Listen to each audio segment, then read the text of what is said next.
ఒక ఐఐటిలో ఒక ప్రొఫెసర్ ఉన్నాడు అనమాట. 2 years నుండి వర్క్ చేస్తున్నాడంట. One of the well known professor, చాలా వెల్ నోన్ ప్రొఫెసర్, మంచి వాల్యూ ఉంది అనమాట ఆయనకు. అయితే ఆయన ఏంటి అని అంటే, ఎక్కడ చదివినావు నువ్వు అంటే, నేను ఐఐటి సైన్స్ ప్లేస్ నుండి చదివినా అని చెప్పేసి సర్టిఫికేట్స్ అన్ని సబ్మిట్ చేసిండు. అయితే ఒక రోజు వాళ్ళ యూనివర్సిటీకి ఈయన ఎక్కడైతే చదివినా అన్నాడో అక్కడ నుండి కొందరు ప్రొఫెసర్స్ వచ్చారు అనమాట. Some exchange programme or something, దానికోసం వచ్చారు. ఆ రోజు ఈయన యూనివర్సిటీకి రాలేదంట, లీవ్ లో వెళ్ళిండు.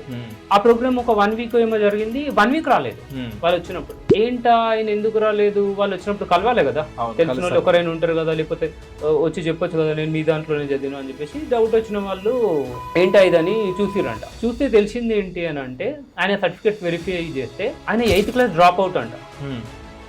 8th class drop out, YouTube లో వీడియోస్ చూస్తూ చదువుకొని నేర్చుకొని వచ్చి ఆ యూనివర్సిటీలో ప్రొఫెసర్ గా ఫేక్ సర్టిఫికేట్ తోటి పెట్టి 2 సంవత్సరాలు చదివిస్తాడు. ఓకే, అండ్ 2 సంవత్సరాలు is one of the top professor.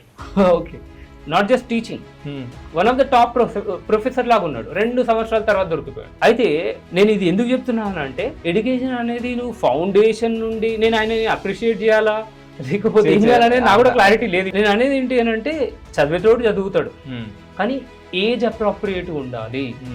Okay, and ఆ పిల్లల్లో నేను నేర్చుకోవాలన్న ఆ ఇంట్రెస్ట్ ఉండాలి. సో అది ఏజ్ అప్రోప్రియేట్, ఏ క్లాస్లో ఏ ఏజ్లో ఏది నేర్చుకోవాలో అది నేర్చుకుంటేనే అప్రోప్రియేట్గా ఉంటుంది.